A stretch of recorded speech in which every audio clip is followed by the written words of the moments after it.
नमस्कार साथियों, latest crack में आप सभी का हार्दिक स्वागत है।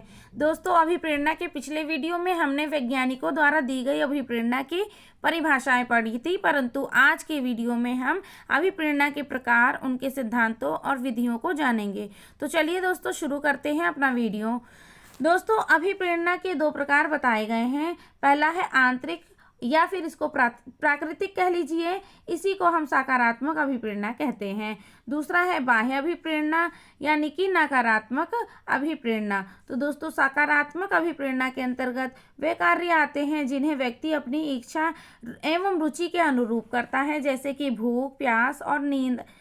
दूसरा है नकारात्मक अभिप्रेरणा। इसमें वे कार्य आते हैं जो व्यक्ति बाह्य दबाव या फिर बाह्य वस्तु से प्रेरित होकर करता है, जैसे कि पुरस्कार, दंड, प्रशंसा आदि।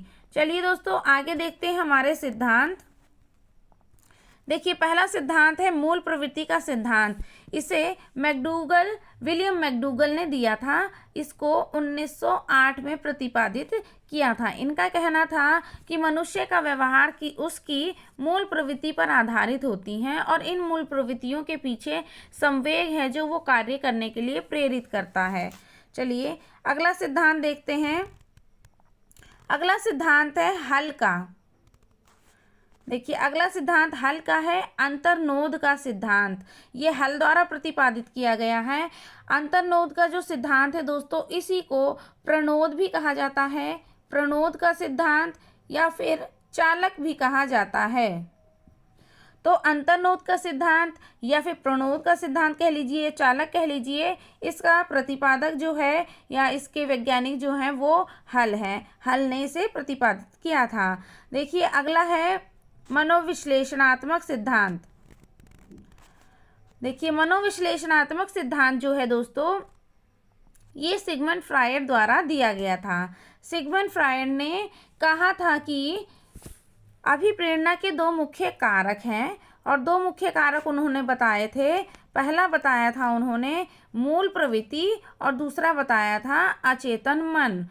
दोस्तों, मूल प्रवृत्ति के अंतर्गत उन्होंने दो जीवन मूल प्रवृत्ति और ये मृत्यु मूल प्रवृत्ति बताई थी। इसे जीवन मूल प्रवृत्ति जो है इसे इरोस कहा जाता है। कभी कभी इरोस पूछा जाता है एग्जाम में, बहुत ही पूछा जाता है। तो जीवन मूल प्रवृत्ति इरोस के अंतर्गत आती है और ये मूल प्रवृत्ति ही है। इसे किसने दिया था दोस्तों? सिगमंड फ्रायड ने दिया था। और मृत्यु मूल प्रवृत्ति जो है इसको थैनाटोस कहते हैं, थैनाटोस कहते हैं। दोस्तों, जो इरोज होता है, इरोज के द्वारा व्यक्ति है वो संरचनात्मक कार्य करता है और जो थैनाटोस होता है उसके कारण व्यक्ति विध्वंसकारी कार्य करता है, विनाशकारी कार्य करता है। और अगला हमारा है आवश्यकता का सिद्धांत।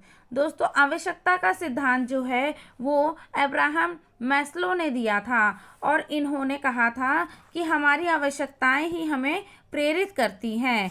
देखिए, इन्होंने 5 आवश्यकताएं बताई थी। पहला इन्होंने बताया कि शारीरिक की आवश्यकता, मतलब जो हमारी शारीरिक आवश्यकताएं होती हैं, और दूसरा सुरक्षा, तीसरा बताया इन्होंने प्रेम एवं स्नेह की भावना, चौथा बताया सम्मान, और पांचवा इन्होंने बताया है आत्मसिद्धि। ये 5 इन्होंने आवश्यकताएं बताई थी। इनके अनुसार प्रेरक होते हैं जो वो 2 प्रकार के होते हैं दोस्तों।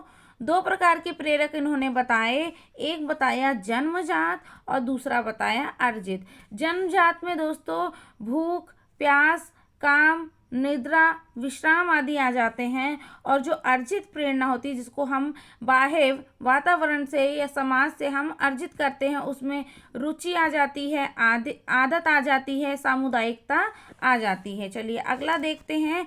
अगला सिद्धांत है प्रोत्साहन का सिद्धांत। दोस्तों, प्रोत्साहन का जो सिद्धांत है वो वोल्स और काफमैन ने दिया था। इन्होंने कहा था मनुष्य जिस वातावरण में रहता है वो उस वातावरण में निश्चित वस्तुएं किसी भी कार्य को करने के लिए प्रेरित करती हैं। इनके अनुसार 2 प्रकार के प्रोत्साहन थे। देखिए दोस्तों, 2 प्रकार के प्रोत्साहन इन्होंने बताए थे। पहला बताया था इन्होंने धनात्मक प्रोत्साहन। यह किसी लक्ष्य की ओर आगे बढ़ने को प्रेरित करता है। और दूसरा बताया था ऋणात्मक प्रोत्साहन, ये किसी लक्ष्य की ओर बढ़ने से हमको रोकता है। ठीक है दोस्तों, अगला देखते हैं। अगला है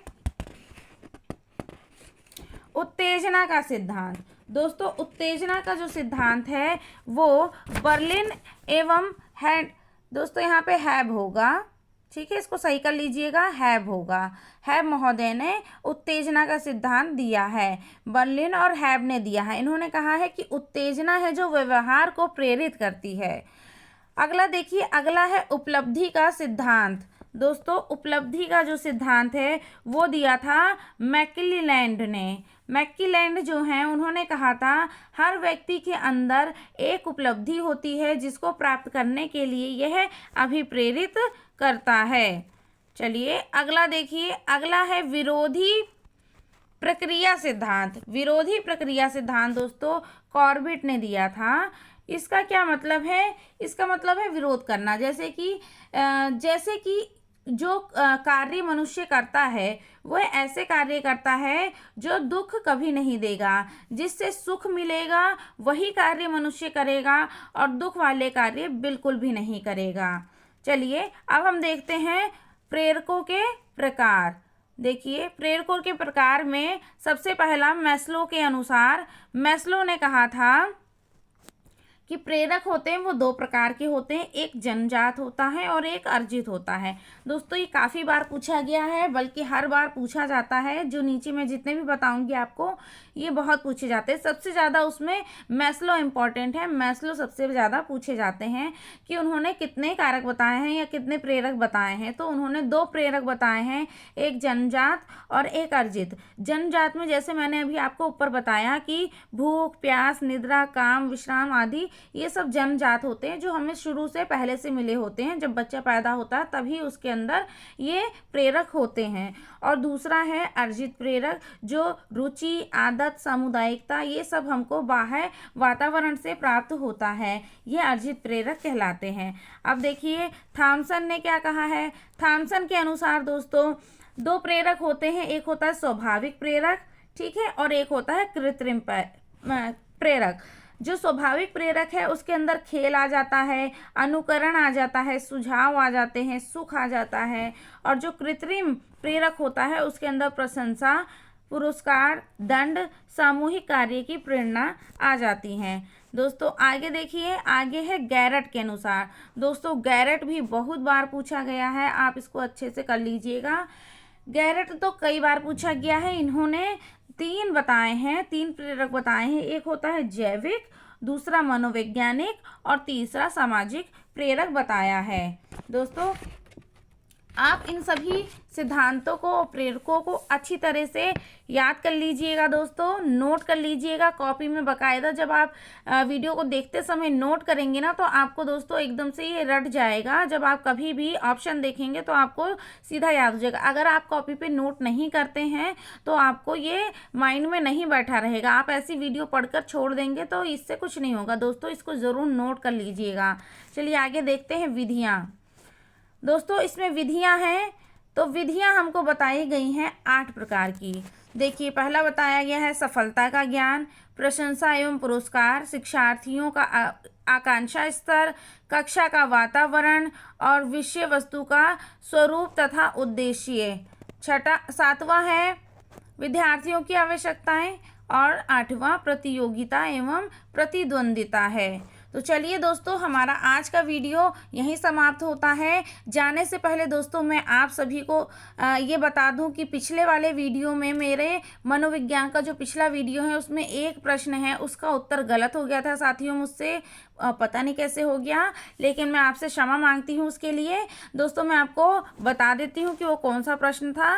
देखिए दोस्तों वो प्रश्न था जीवन का अनोखा काल किसे कहते हैं। तो जीवन का अनोखा काल दोस्तों मैंने उसमें किशोरावस्था बताया था, वो बिल्कुल गलत है, आपको बाल्यावस्था लगाना चाहिए। तो दोस्तों जीवन का अनोखा काल जो होता है वो बाल्यावस्था होता है।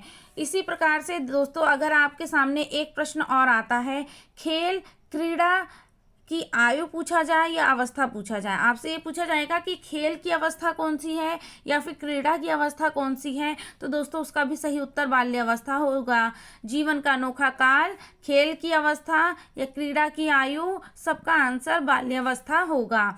एक और प्रश्न पूछा जाता है दोस्तों, वो होता है खिलौनों की अवस्था या खिलौनों की आयु किसे कहते हैं। तो उसमें जब खिलौनों वाला पूछा जाए तो उसमें आपका उत्तर शैशवावस्था होगा दोस्तों, शैशवावस्था। क्योंकि जो खिलौनों का समय होता है, जब बच्चा खिलौनों से खेलता है तो वो शैशवावस्था में खेलता है, और खिलौनों की अवस्था या आयु, उसका उत्तर शैशवावस्था ही होगा। तो चलिए दोस्तों, अपना वीडियो यहीं समाप्त करती हूँ। मेरा वीडियो अगर आपको पसंद आया हो दोस्तों तो प्लीज़ उसको सब्सक्राइब और लाइक ज़रूर कीजिएगा, और दोस्तों नोटिफिकेशन का बेल अवश्य प्रेस कर लें ताकि आपको मेरे सारे वीडियो समय समय से मिलते रहें। तो चलिए दोस्तों, मिलते हैं अगले वीडियो में। नमस्कार।